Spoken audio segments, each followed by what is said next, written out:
Joey jogged in from warm-ups to meet with the coach, his Beatles haircut bobbing in the breeze. His high school girlfriend, Linda, smiled as he came to the sideline. Parents and students started chanting for their undefeated varsity soccer team. "Hey," said Linda, proudly standing there, still in her blue plaid Catholic school uniform, knee socks and blue and white shoes. "Hi, sweetheart," said Joey. He touched the tiny red and white beaded necklace she had given him, matching his school colors and soccer uniform. Nearby, Joey caught a glimpse of his father, who often made time to come to his games. In 1969, it was common to see boys wearing beads, but his father was from another generation and thought the necklace was feminine, or queer as they called it in the 50s. "Take those off," he said to Joey. Joey was puzzled and a little embarrassed. He quietly came back. "What for? Coach has no problem with this." But his old-school father wasn't arguing. "Take them off." Joey knew any more talk would draw attention from the others, so he pulled them off and threw them to his father. Seething, he returned to the field to start the game.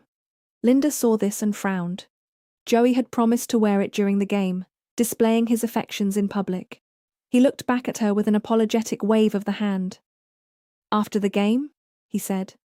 "Okay," Linda said, still puzzled but supportive. His father left after the game, giving Joey time to explain to Linda. "I'm sorry, my dad doesn't understand. Where can I get another one?" Linda, relieved now, gave him a hug. "For my star winger. I'll make you one tonight." Joey kissed her. Seeing this, his Latino teammates gave out some mock hoots in Spanish. "I'll pick you up at 7, Joey said, and then jogged back to the locker room, punching his friend in the arm. "Who else is going to get you the ball, Jorge?" They laughed as they left the field, still hearing the cheers from the crowd. At dinner, his father ignored the earlier incident. Not wanting to get into this in front of his mother, Joey avoided the subject too, but his glare made it clear to his father what his feelings were. "Did you win today, Joey?" said his mum. "Yeah, 3-0. I had 2 assists. Dad was there." His mum smiled. "My star player, following in his dad's footsteps?" But his father was an all-state football player, and now grossly overweight. Joey forced a smile. "Something like that, I guess. I'm going to the movies with Linda," as he brought his empty plate to the kitchen and took off. Linda bounced into Joey's car, a 1969 Dodge Dart, not the Charger he wanted, but at least it was new. Joey stroked her long dark hair, took her hand and kissed her.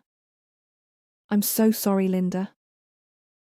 Linda gently pulled his face back to her, clearly indicating she had forgiven him. "Look what I have." She pulled out another red and white beaded necklace and fit the elastic around his neck. "How's that feel?" They went to the drive-in and continued their reconciliation.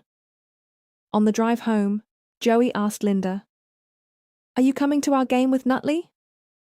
Linda looked disappointed. "Sorry, dear. I have a community service requirement for graduation.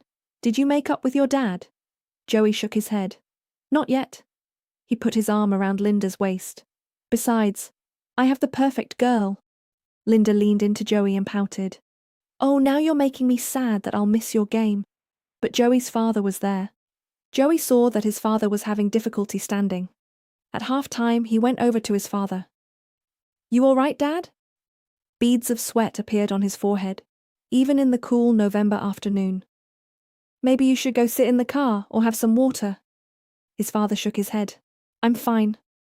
I just want to ask you one thing, son. Are you queer?" Joey couldn't believe what he was hearing. "Why would you say that?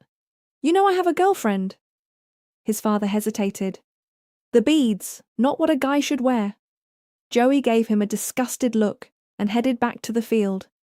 But this affected his play in the second half.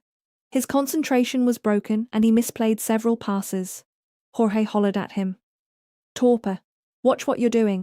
Joey tried to run through his angst, giving Jorge a stopped hand signal. "I'm okay, just run your pattern." On the next attack, Joey floated a ball over a defender, right in front of Jorge, who made one of his moves and punched it into the net. "Goal," came the chant from the crowd. Then there was a scream.